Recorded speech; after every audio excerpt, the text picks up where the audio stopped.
Okay, welcome in to another Monday here with the Everyday Growth Advisors, which is soon going to change, and the beautiful network.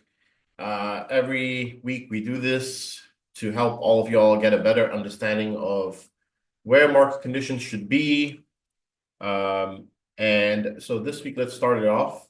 There's a few things that I want to update you guys on the standpoint of essentially macro. Sorry, give me a second here. Make sure. Okay, there we go.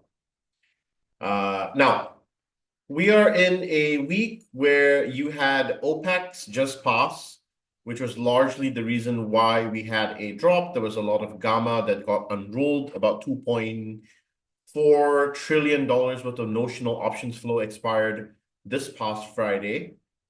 You had dealer levels that were all concentrated somewhere in this area here, which forced dealers to kind of come down and protect their positions to some degree. Now, I had a bit of a challenge on Friday, which I'm going to discuss in a little bit.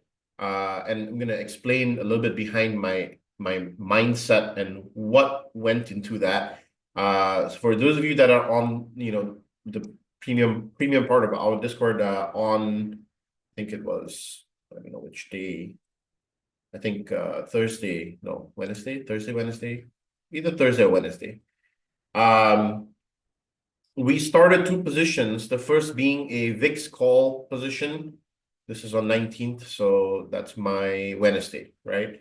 On Wednesday, we started a VIX call position, $16 calls for 18th March, behind some open interest changes that were very, very obvious. Lots of piling in. Now, VIX is never skewed towards the ask or the bid. It's very rarely because there's a lot of buying and selling within this options chain. And also there was a report that came out from McAlligott from Nomura, who was talking about the possibility of volatility increasing in the short term because of various different reasons. So I decided to take a speculative trade, which kind of played out. And then on top of that, I decided to take a bearish protective hedge for some 605 puts on SPY, which we've been talking about the entire week, right? Me and Andrew have been talking about this. So that was the trade setup, like where I took it. This was my entry. And then obviously after that, the market melted down all the way to 605, right? And then came eventually down into 600 as well. Now, I was put in a very difficult position on Friday because it was almost 12 midnight and the market was down here. And these premiums on SPY puts, because they were March expiries, 21st March expiries, almost a month out, they didn't move as much as I wanted them to initially. But then, while I was like thinking, I'm going to go to sleep because I didn't want to deal with the drawdown on Monday, considering that if we made such a large move down, we would bounce, which is what is happening right now, right? I closed them out. Now, by closing them out at around the average of 17 to 20%, I lost out on a 100 bagger, okay? Now, most of you would be thinking, damn, that sucks. But to me, I'm actually okay with it because if I held on to this position today at the market open, if SPX bounces and gets back all the way up into this 6,100 or 6080 level, then those contracts are basically going to be break even again. So I rather take the 20% than lose out on that and then have to deal with the drawdown. So I just wanted to kind of put that out there so you guys can learn from these situations and understand sometimes taking the 20% off the table is better than being greedy. Granted, if I would have stayed in the position for a couple more hours, it would have gone to 100%. But remember, nothing is ever certain. Okay, so now moving into the macro, there's a lot that's changing in the backdrop. But more importantly, you guys need to understand that in the next couple of weeks here, heading into March, right? The first, second week of March, the market is going to start focusing on the debt ceiling. Okay, you haven't seen this in news yet, but it's about to start coming out. I'm going to say sometime this week, all the news headlines will start pointing at that because the news needs a narrative in order to explain what's going on in the markets. This is the reason why me and Andrew keep telling you guys, stop listening to the news because the news only reports what's happening after it has happened. And therefore, when you're talking about the front-running price action on the S&P 500 or the market in general, you start to realize that once the price action has moved, then the news finds a narrative to fit the price action move. So right now, that narrative is not super prevalent yet. You're not seeing it all over FinTwit. You're not seeing it over FinX. You're not seeing it over whatever news outlets yet, because this is something that will develop in the next 1 to 2 weeks. This is also the reason why we're seeing institutions kind of be a bit more wary about taking hedges. Because what typically happens to the debt ceiling, I think many of you have been through this process multiple times at this point, right? If you've been in Andrew's Discord, you've probably seen this multiple times. If you've been in my Discord, you've seen this multiple times. Whenever there's discussion of debt ceiling, the market throws a panic fit. It corrects downward, and then right after the debt ceiling is lifted, boom, we're back, right? So I'm looking for that exact setup, and we are halfway through the move already, okay?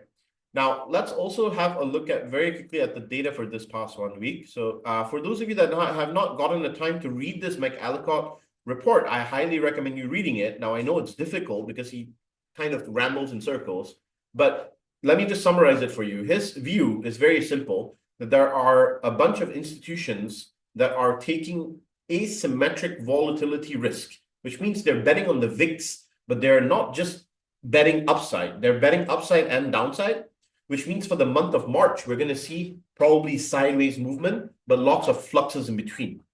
Okay, and that will largely be driven by the debt ceiling and a bunch of data that will come out. And as spring approaches, which is in line with my analysis from 2 months ago, right, where I mentioned that we will probably see an economic slowdown in the second quarter or third quarter of this year, right? Because the data is going to lag, and these trade war things that are going to happen are going to take time to develop into actual economic data.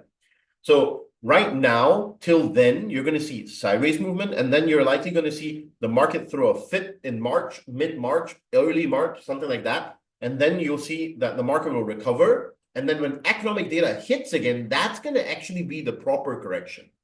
Because that's when the market's going to start to realize that, oh shit, like the economy is not as strong anymore, right? And that will be the real kicker. That will be the hit for the main correction for this year before the big buy up at the end of the year again, okay?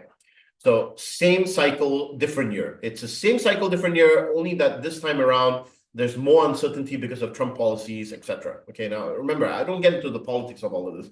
I just care about where price action is going. Just keep it non-political. I really don't give a shit what Trump says or does. I just care about what price action is telling me.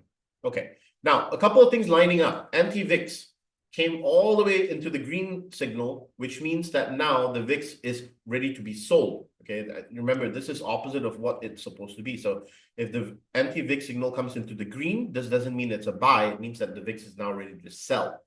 Okay, and so if you look at that, the cool off in VIX this morning coming up should push it down back again. And if S&P 500 is unable to break these upper levels higher, then the VIX will again go back higher, right? So that's how this works. Because if the VIX is if the S&P 500 is unable to break higher levels, that means that more people are hedging, and then that means the VIX will start to move higher in the next wave.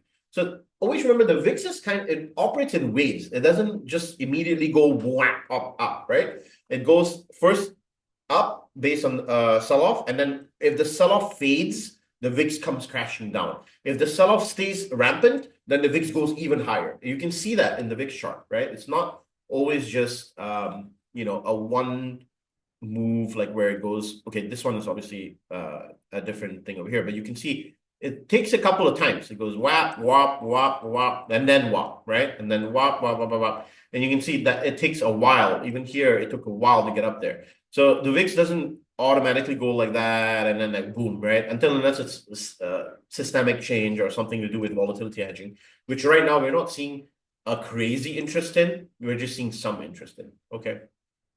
So that's important to note here. The VIX is rinsing off here. In terms of hedge funds, they continue to buy your developed markets and emerging markets this past week.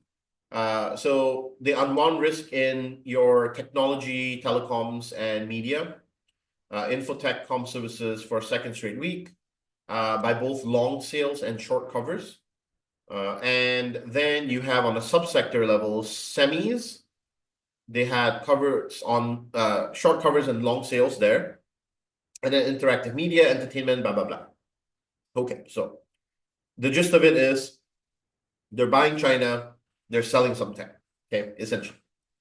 And then if you look at the tactical sentiment, well, what do you know? It's back in the green, right? Just last week, we were stuck in this area. We went up to here, and then we came down to here, and we've been stuck here for a really long time. And now finally we're in the green. So this is now finally showing that the momentum stochastics are showing you that there's a possibility for some upside bounce, okay? And on top of that, there's a Goldman Prime Book report. And this is also kind of reiterating the same thing, right? TMT stocks unwound aggressively. And then you have cyclicals being bought for the third straight week. So cyclicals include your banks, include energy, include a bunch of different sectors, right? If you don't remember what are cyclicals, go back to the webinar that we held. We went through this, right? And here you will see that this is the main one.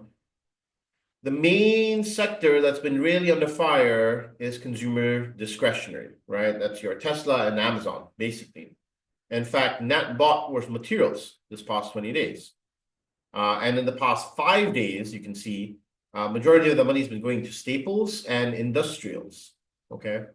So those are the sectors that are seeing a little bit of inflow in the past 5 days versus the past 20 days. Now, everything else kind of whatever, right? Technology, which is infotech, past 20 days is seeing a little bit of inflow. This is the reason why we were talking about the fact that technology could rotate, which it did, right? And so that kind of goes hand in hand with everything that we're talking about. Okay, now, if we look at the technicals, one very distinct difference between these two charts, between the NASDAQ and the S&P 500, once again, is that technology actually didn't sell off as badly, if you look at it, right? This is your nearest demand zone, right, on NASDAQ. And then this is your nearest demand zone on the S&P 500. We did come down into the demand zone to dip into it on the S&P 500, but we did not on the NASDAQ. And what is the reason for this? The reason for this is because of two very big stocks that have been holding their own, Apple and Microsoft. They actually held pretty well comparatively to market conditions on Friday, okay? Now, end of the day, they puked because the entire market started panicking, right? But because of these two stocks holding their demand zones, right? And Apple actually significantly more stronger, holding, it barely flinched, like 0.11%, right? We're seeing that the NASDAQ was able to kind of hold a higher level of degree compared to the S&P 500. So what's the plan for this week in terms of technicals? It's quite simple, and Andrew's going to confirm. From my perspective, as long as we can hold this demand zone on NASDAQ, right, then we have bounce optionality into the previous rejection area, which is the 22,000, okay? So this will be your pivot, this will be your pivot. And then your in-between pivot is actually 21,767. Now, you can translate these onto QQQ if you like, but I just prefer looking at it on the index level. And if you look at the S&P 500, your line in the sand becomes kind of this level here and then this level here, right? You have three very distinct levels here. So you'll have basically around, let's call it 6,000, right? And then you'll have 6,080, and then you'll have 6,135. And if you're looking on SPY levels, then essentially what you're looking at is 600, 605, and 610. Those would be the three levels that are really important this week for you to have that, you know, potential bounce, potential rejection. If we hold 600 on SPY, we're likely to reclaim 605. If we reclaim 605 and bounce on 605, you're getting up to 610. If you bounce on 610, you're going higher. If you lose any of these along the way, then you're back down again. And you can go as low as 595 or even 590 this week, okay, if things get rocky.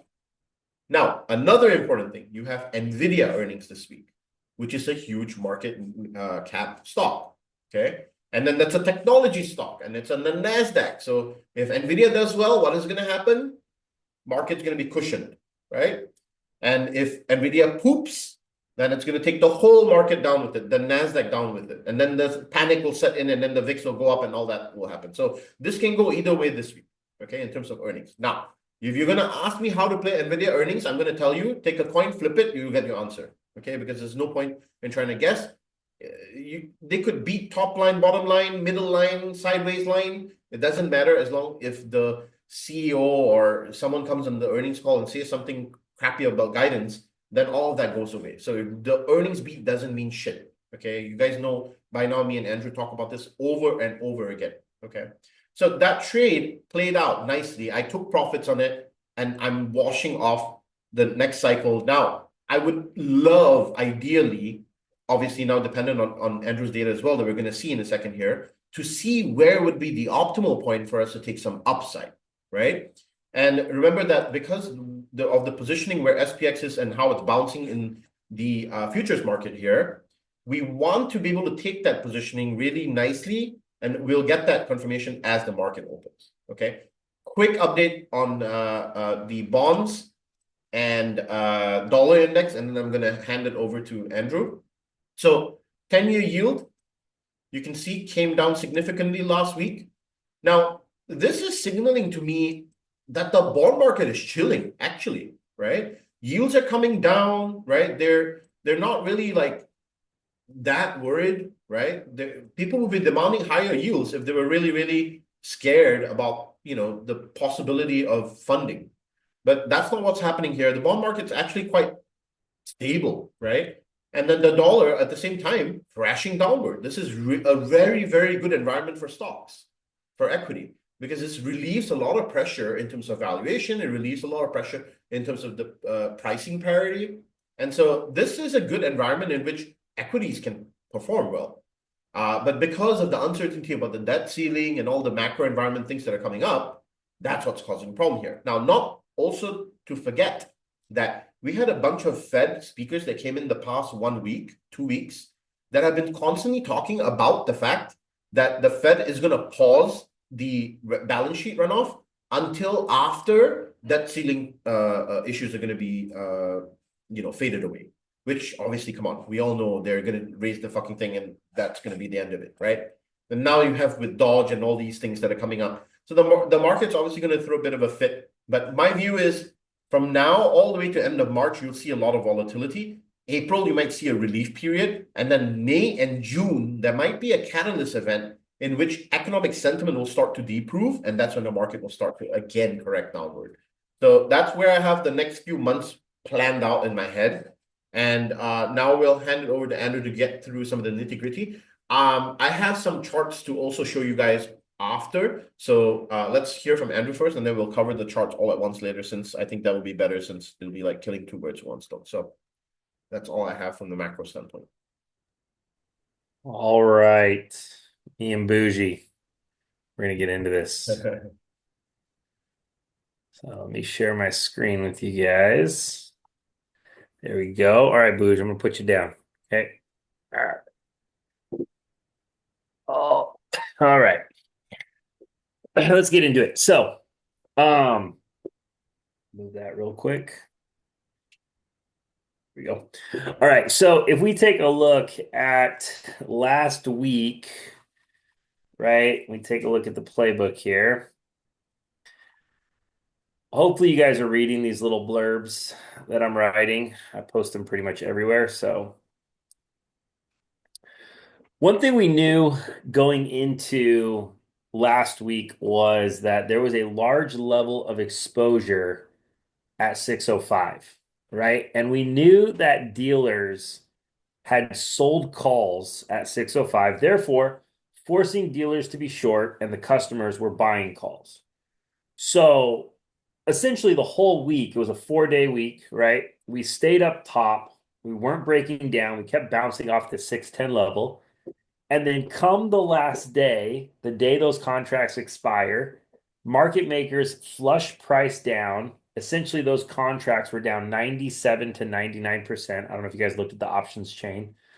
And they wiped out all the premium. All the contracts expired worthless, and the market makers collected all the premium. That's what happened on Friday. So if anybody's wondering what happened on Friday, we essentially talked about it last Sunday, right? Right here, we said a break below 610 could force dealers to sell shares short to hedge their risk and push price down towards 605, killing all of those calls that they had to hedge last week. And if we break 605, possibly down into the golden pocket of 602.41, our weekly move, right? So make sure that you guys are reading this blurb to understand. Also, understand that this is a weekly plan. So it does not matter what happens on a day-to-day basis. This is where price is aiming to get to by the end of the week so the market makers can collect as much premium as possible, right? So last week played out pretty well. Where does that bring us to now? So this week is a little bit bigger. It's $11.26. Okay. So we see quite a bit more opportunity here from a volatility standpoint, probably because of NVIDIA earnings.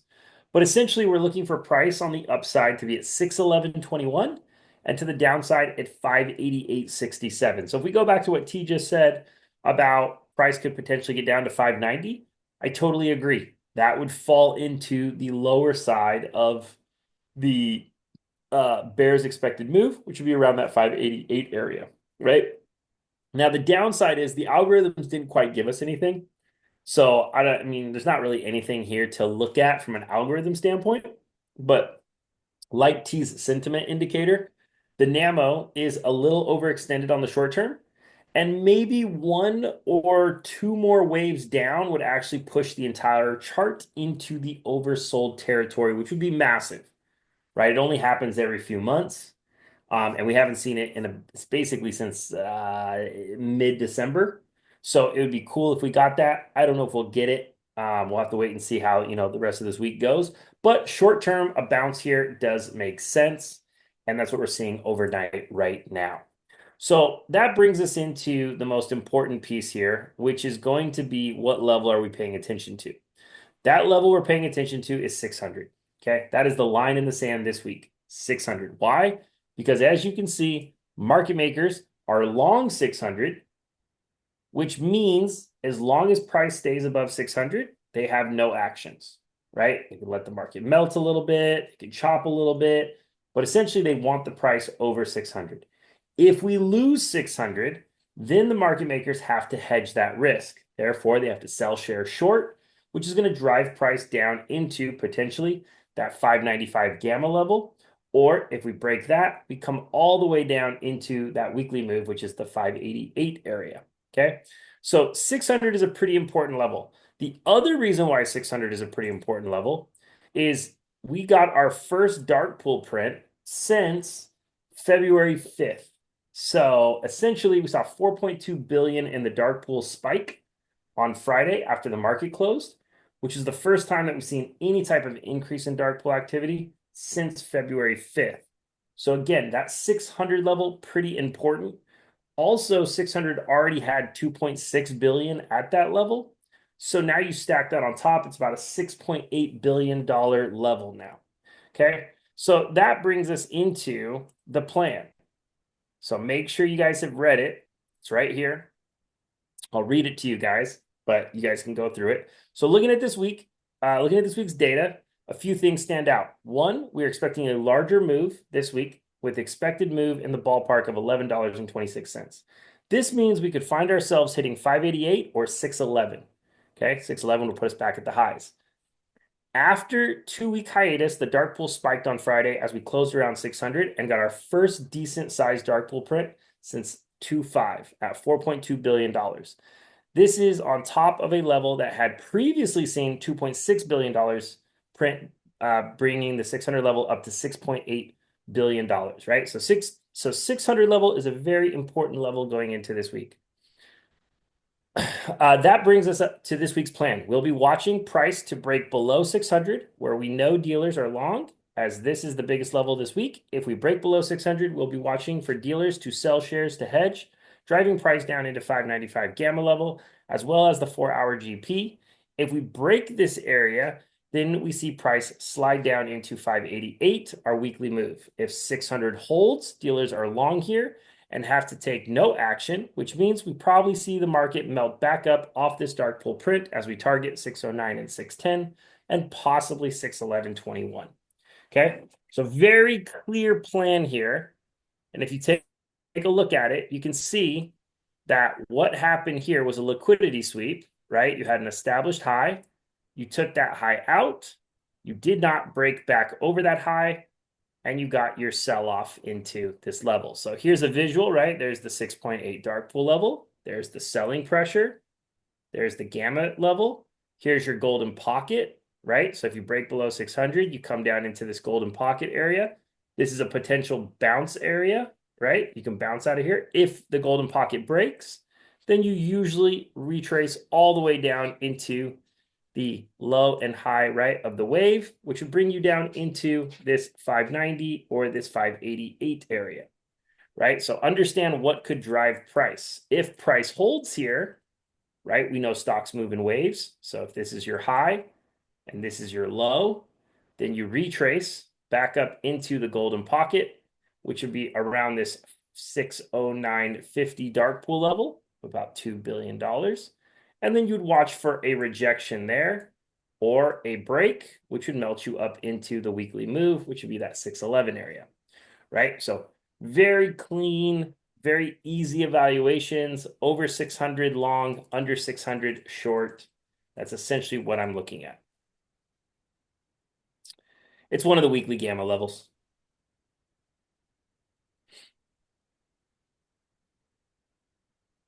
So if you go into the weeklies, it's one of them. It's like in March, I think, if I remember correctly. It's the largest level to the downside, so that's why I just have it as a target. And it'd be the daily golden pocket. So, all right. That is all I have for you guys. So we will see if we can keep the streak going. So far, the playbook is 7 for 7 on the year. We were worried a little bit on Friday. I didn't think it was going to happen. I was like, this might be the first week, guys. We might not get it. And then all of a sudden, the market dumped $10, and I was like, oh, never mind. We're still undefeated. So we'll see what happens here this week with price. So I'll open it up to you guys and your questions.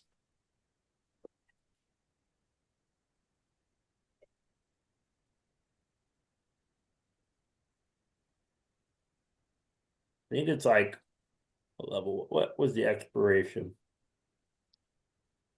I think it was March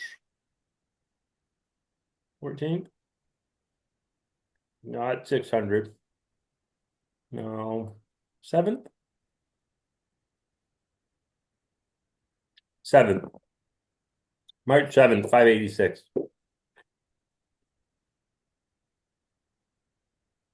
IWM?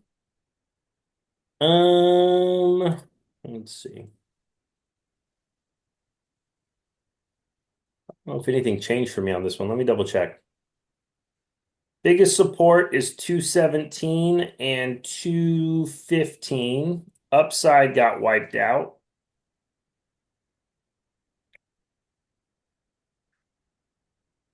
It's in the golden pocket here. So this would be a potential bounce zone, potentially. I would need to see it below. Put this into the weekly. Here we go.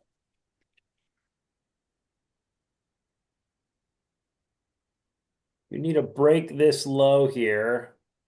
This is an order block. I think a cup and handles building.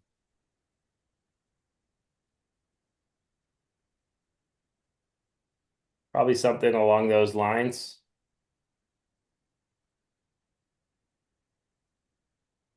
Oh yeah, sorry, I also forgot to mention that the sector rotation heat map isn't out yet, so that's the reason why I didn't cover it yet.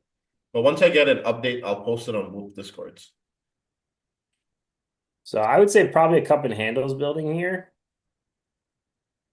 I don't know if it's going to get this low. This would be my buy zone, right? It would be this weekly GP. I don't know if you're going to get that low. That's just wishful thinking. But I mean, technically, it can bounce here.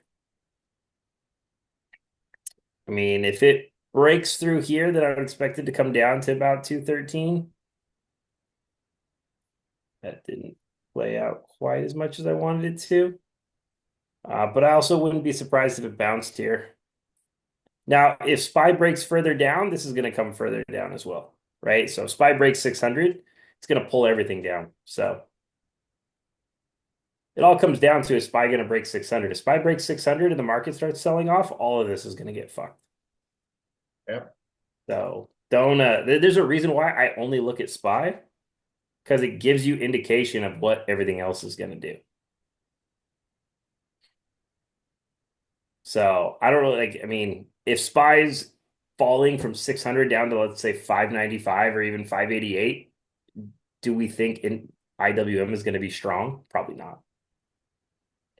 That's just my opinion. My only problem with IWM downside trade is you're kind of late to the party. That's it. I 100% agree with that. If you So wanted to get short, I mean, this was where the risk was the best. yeah, Here, you're like hoping that it's going to break here, and then you come then down flush. into this area. Yeah. And And by that I time, your think premiums have flopped. probably will happen is it'll liquidity sweep here Yeah. and do something along those lines. Um, so I mean, I don't know. IWM has been kind of a pain in the ass lately. Uh-huh. Not something I'm confident in trying to predict right now. No, Yeah. it's not.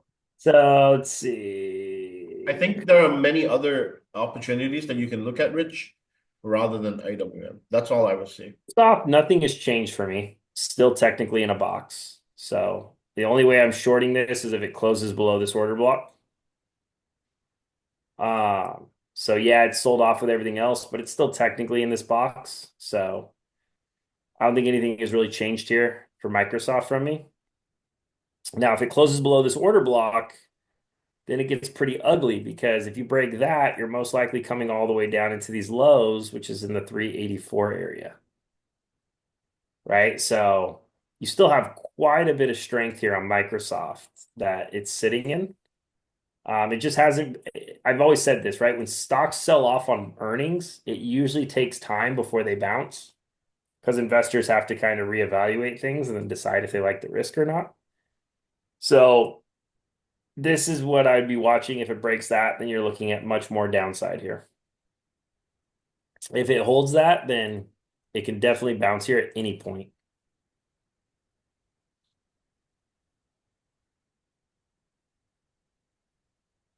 Okay.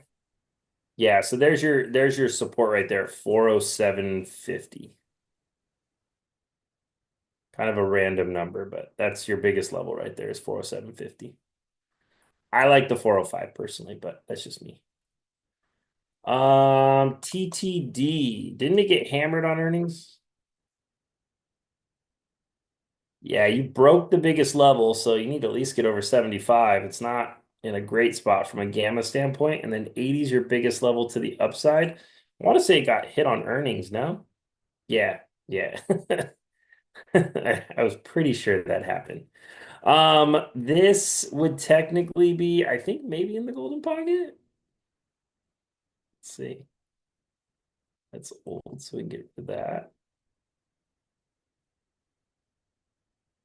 Yeah, just about the golden pocket. So you essentially want to see buyers step in, right? So buyers haven't stepped in yet, but this is a decent place to apply risk from an equity standpoint. From an option standpoint, you still need to see some type of bounce and maybe like a higher low, but you also got a nice weekly order block right here. So I'm not opposed to this one. One thing I don't like is that it broke below that gamma support. So that would be the one thing that I wouldn't be stoked about, being below 75. So I'm just going to add 75 to the chart here. Oops, that. Coordinates 75. Gamma support. So that's the only thing. But yeah, I mean, in the golden pocket. So this would be an area where I'd look for a bounce. So watch for buyers to step in here. NVIDIA exposure levels, I mean, it won't matter. I'll give them to you, but it's not going to matter. I think it's still 140. Well, yeah, they got all fucked up. So 135. Let's look at next week. See what that gives us. Yeah, 140, still the main area. But it's got earnings, so it doesn't matter. If you're gonna play it, I wish you the best of luck. Again, if you guys are gonna play earnings, make sure you guys are looking at the implied move because that's gonna decide whether your contracts get crushed. So ER, move, put the ticker that you want to play. And this will tell you what your contracts have to do in order for you to make money, right? So you need an 11.66% move up or down, or your contracts get crushed. Their average move is 7.6. So if they have an average earnings, you're going to get IB crushed. Okay. Just understand that.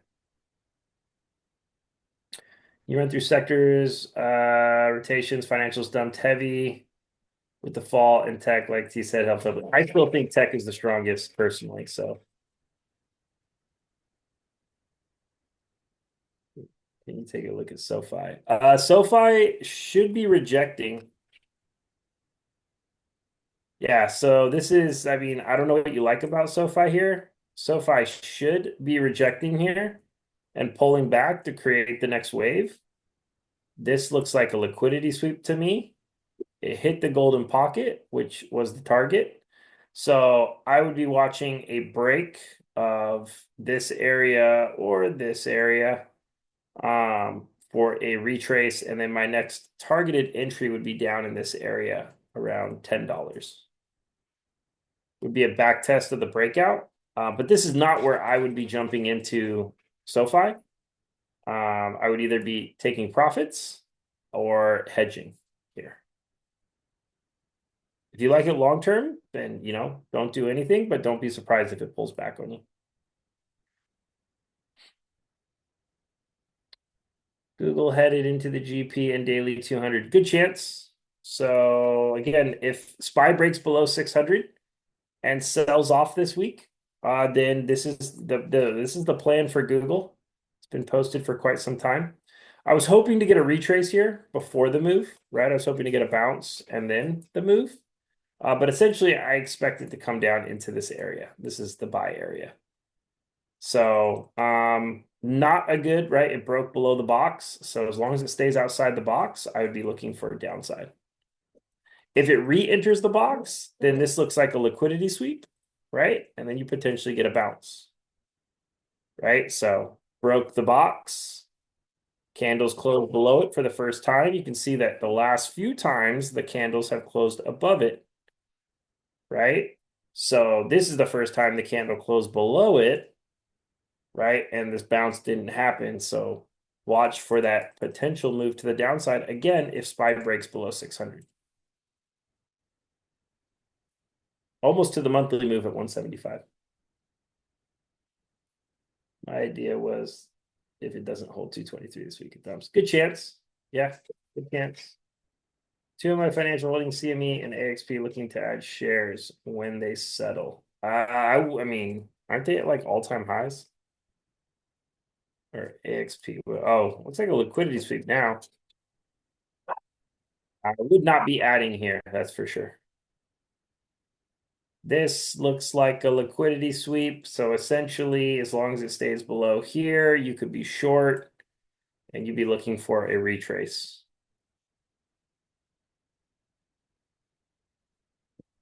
CME. I don't know what CME is.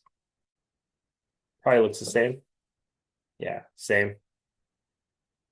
So, I mean, you could add it maybe if it goes into price discovery, but again, not where I would add. Tesla, yeah, Tesla broke below 350, which was the biggest level. Okay, so for anybody that's deciding to get into Tesla, just know price target is 250 to 220. So if you are not okay with that downside, you should not be buying Tesla here. Just keep that in mind. Okay. Now, with that said, short term, it could not break through this 360 area, right? So we had a nice little box here, couldn't break through this. It had good support at 350. It kept holding it. And then essentially the market sold off and it sold off into the golden pocket. So this wave right here, this is your golden pocket. It could bounce off of this. If it breaks below this, then it's going to come all the way down into the low. And if it breaks the low, you're going to continue your move into the downside towards 300.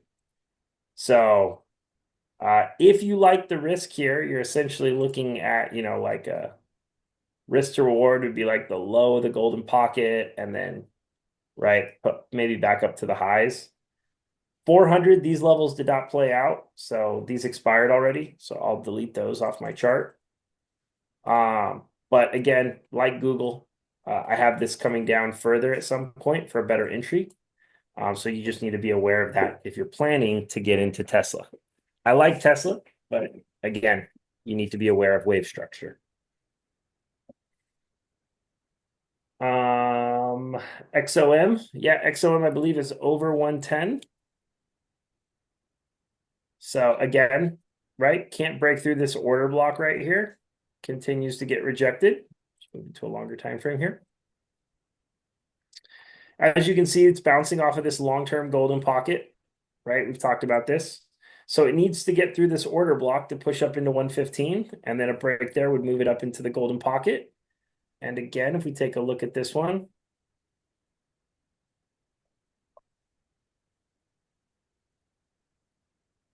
right, there's the 110 level, and then there's the 115 level, and then a really small 120 level. So 110 is clearly the biggest level and the most important. So you got to get through that 110 level if you want to continue to see this thing melt to the upside, and then that 115 is kind of next.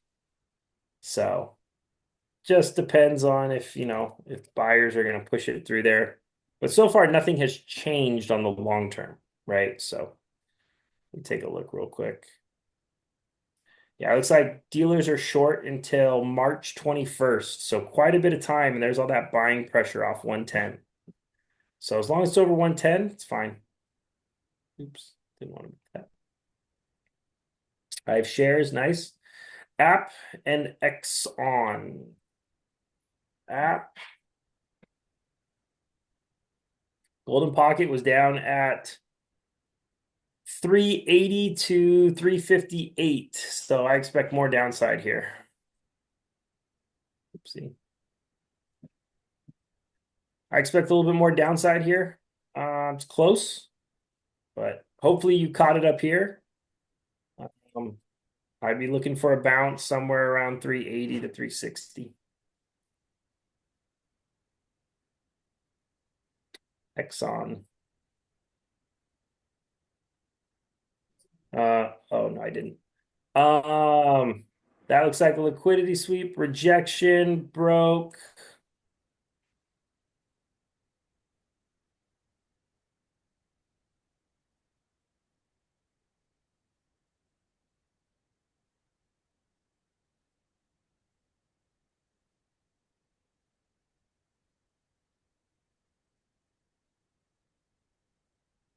I think this gets much flow.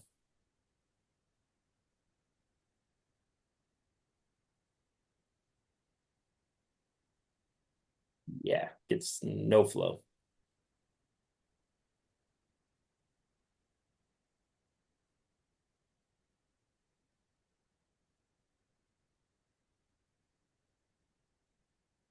Gamma looks like shit. So I don't know. Take your best shot. I mean, could it come all the way down off of this wave? Maybe. I don't know shit about this company though, so I can't give you much insight here. That would be what I would think would be the wave. This would have been a good entry with the liquidity sweep off the bearish order block on the weekly. But as far as where it's at right now, your guess is as good as mine. I don't know shit about that. BKNG got solid, sold off on Friday, wiped out all earnings gain. 5100 call for March 21st. BKNG.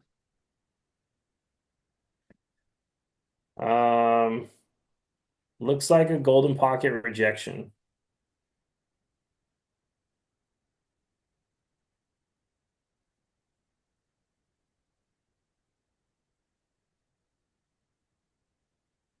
Again, you could short here. I would be watching for a retrace. off of this wave here.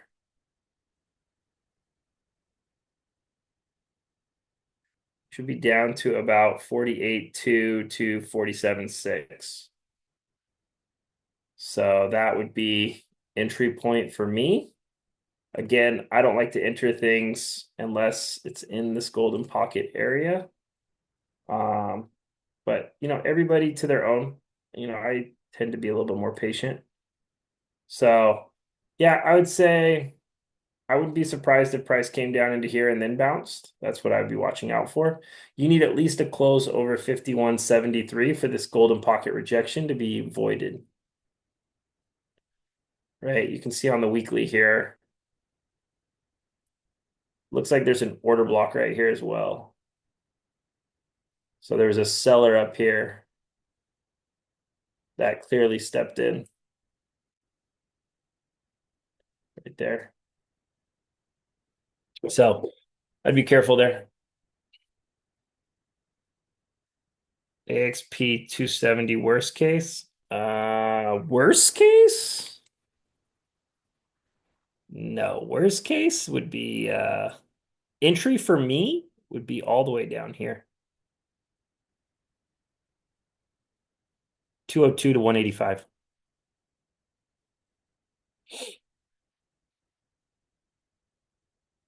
XYZ. Golden pocket, need to see buyers step in. So we talked about this. We said, hey, it could bounce here, but again, I like, price to come down into the golden pocket. This is an area where you want to see buyers step in. If buyers step in here, then this is a good entry. Next wave setting up. X is one of Tom Lee's from Fun Strat's favorite stocks. It's in his momentum ETF, I think. Oh, cool. That would mean we are in a recession. No, it wouldn't mean we're in a recession. It would just mean that stock has to breathe. I mean, if you look at over the course of the stock hasn't had a healthy pullback since 2023. So stocks can just breathe, right?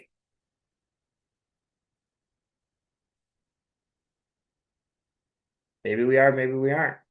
I'm not going to buy a stock personally. Again, that's, me, my thing. I'm not going to buy a stock that's done this ever. Yeah, That's just not good. American Express, I did a valuation on it not long ago. Isn't it higher? Let me just tell you, give me 1 second here. MX. It's quite recent that I did this. Visa looks similar, doesn't it?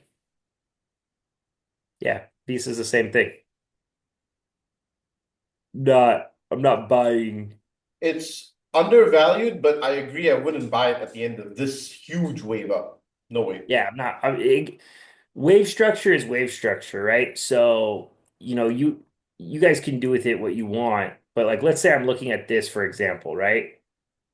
And I clearly have a clear wave here. So you see how it comes right down into the golden pocket? That's my entry point. So if that's my entry point and this is the wave, then this is overextended, right? It's already hit the extension of the wave. Can it go higher? Yes, it's in price discovery. But if I'm an investor, am I buying it here? No. No, I'm not. That's just me. So I would be looking for a rejection and I'd be looking for the next wave, right? The next wave might be something like this, right? And then it bounces off this high. Or maybe it comes down into, and that would be a golden pocket, by the way, right? If you go here to here, right? That bounces right in the golden pocket. So Yeah. that would be an entry point for me. I wouldn't have a problem there. But up here, I'd be very careful, personally. That's just not where I would be entering.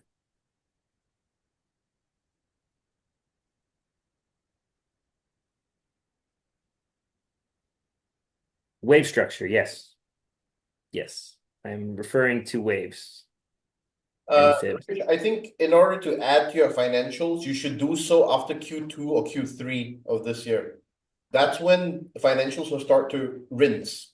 Right now, they're all still kind of retracing and they're coming off a high. So now is where the cycle will start to disfavor cyclical stocks, which are typically doing well in a good economic environment. And when you start to see the economic sentiment come out within spring, I would say sometime late June, May, June, around that time, then financials will start to underperform, which will set them up for the down move ahead of the buy up ahead of the end of the year. So you Yeah, should think of entering sometime in July or September into financials again. So you can keep a bookmark on that, and then you'll start to understand what I mean. yeah, right. So I mean, like if you look at like JP Morgan, right? Like people talk about JP Morgan, but I'm like, where you wanted to buy JP Morgan was here. Yeah.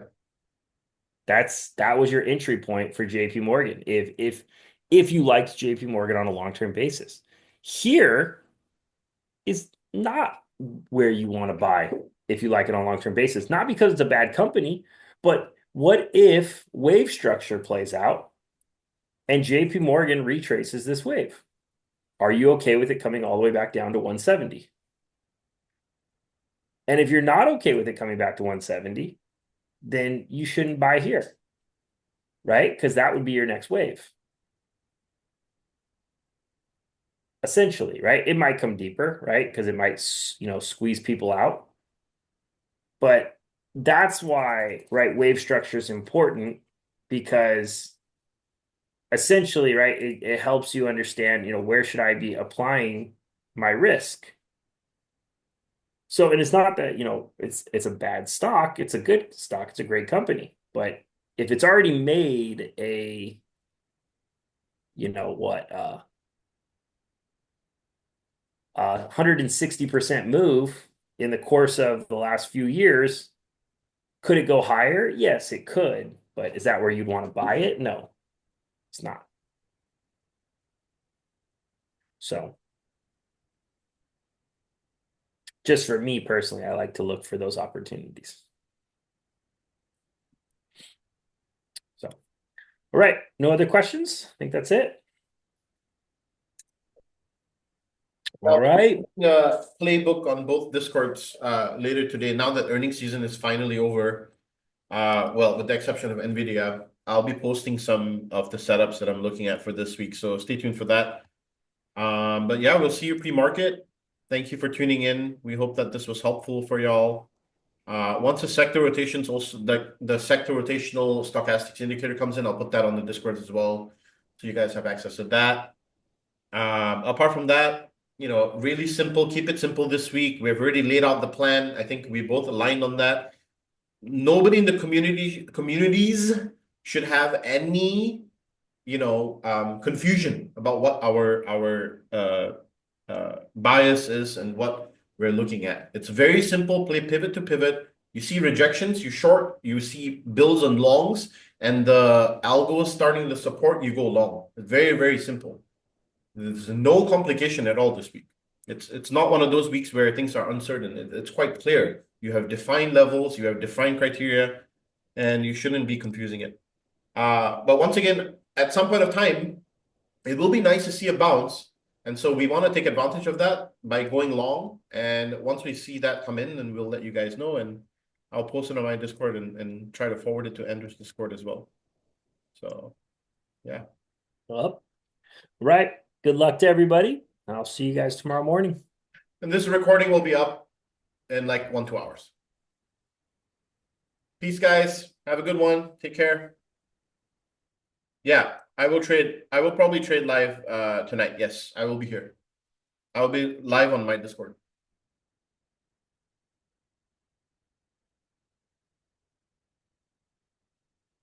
All right. Peace, guys.